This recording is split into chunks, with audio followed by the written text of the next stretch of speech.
The other thing that you get now is this is where the ranking part comes in. Yeah, so that's direct feedback. The other feedback you're going to get is this evaluation criteria. So based on your basketball IQ, position-specific skills, game performance, athleticism, strength of competition, and emotional leadership and IQ. Again, some of these things are still being developed out. Sorry, just checking to see if anybody came back in, was coming in. Depending on, so there's a brief explanation of what each one of these are. So for example, game performance is, you're going to be evaluated on your, the athlete scores based on results in a combination of whole and percentage results in the following major statistical categories. Emotional leadership, athlete scores based on the level of self-control and challenging gameplay interaction with coaches, teammates.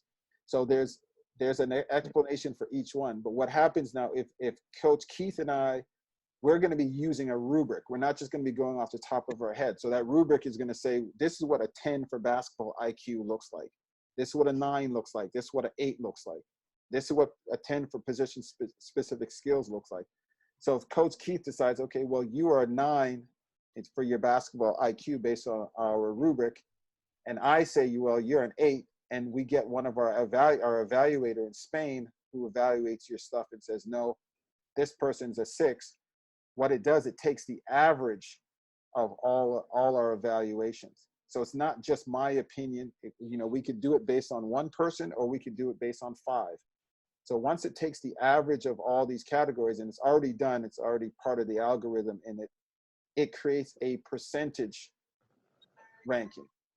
And once it creates this percentage ranking, right?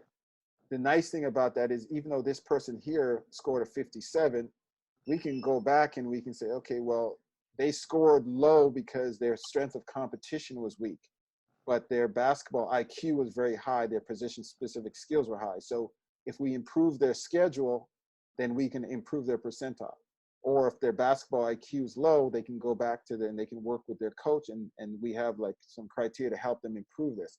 Because the goal is to use this as a developmental tool. If their score on athleticism is low, then it's same thing. We're going to, you can go back and you can see.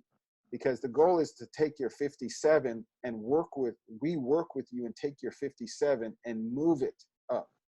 And if we can move it to 60, to 70, to 75 and increase your percentile ranking, then now we can now make you more attractive. But it's not just subjective where we're saying, oh, well, you're just number 10, you're number 50.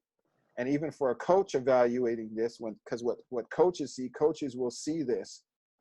They can maybe say, hey, well, I already got 3 studs that can score the ball, but I really need a kid who has a great emotional IQ and leadership and has a strong basketball IQ. I'm not really looking for somebody who's topping the charts in their stats, or vice versa. I just need a great scorer. I don't care what their IQ is. So when a coach is looking for a player now, they can also now do it based on these categories. And then everything is timestamped. So when you get your last evaluation, it's timestamped.